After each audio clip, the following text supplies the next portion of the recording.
আমেরিকার প্ল্যানে ছিল এটা, যে আমেরিকার প্ল্যানে ছিল। এখন যেটা বলতেছে বাংলাদেশ টুকরা করা, এখন যেটা Indira Gandhi is not the same as the Modi.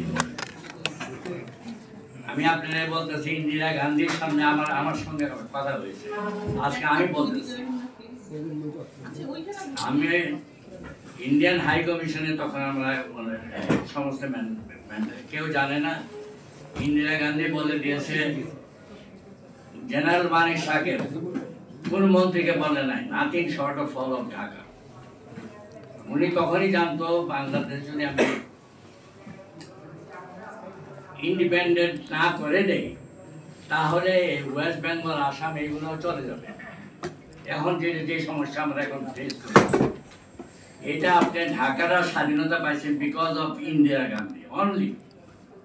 সবাই বলছেন নিয়ে যাও, করে নিয়ে গেলে তোমার আসাম রাষ্ট্র থাকবে না। সো আজকে কিন্তু আমরা এই সমস্যাতে এসেছি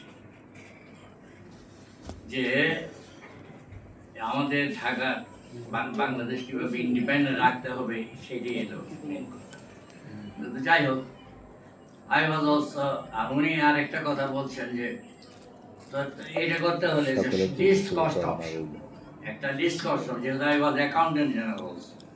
আরেকটা জিনিস বলতেছি, উনি বলছেন ব্রিটিশরা আমাদেরকে অনেক দিয়েছে, সম্পত্তি নিছে। আজকে আপনি সভ্যতা হয়েছেন কারণ ব্রিটিশরা যে রুল দিয়ে গেছে সেই রুল ব্রিটিশ গভর্নমেন্টের কাছে থাকে। আমি লন্ডনের থেকে সব দেখছি, ব্রিটিশের কিন্তু সংবিধান নেই, জানেন? They don't have any constitution, এটা আপনি জানতে হবে। দে ডোন্ট হ্যাভ, আমার থেকে জেনে নেন, because they don't have any constitution. সংবিধান দিয়ে দেশ চলে না। আপনি কোথায় সংবিধান দিয়ে দেশ চলে? সংবিধান দিয়ে কোনোদিন দেশ চলে না, সংবিধানে লেখা থাকে না। সুতরাং ব্রিটিশরা যদি আর 10 বছর পরে যেতে হয়তো পার্টিশন নাও নিতে পারে, পার্টিশন হয়ে গেছে অনেক। কিন্তু আজকে আমাদের তেল নাই, আজকে যদি আমরা আরব দেশের মতো হইতাম, আরব দেশ তো জঙ্গলি দেশ।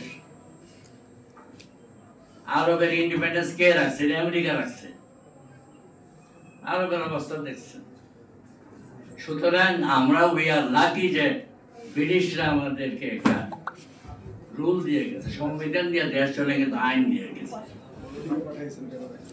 আচ্ছা, 2 নম্বর হলো ওনার আমার থেকে জুনিয়র অনেক, যার জন্য জানেন।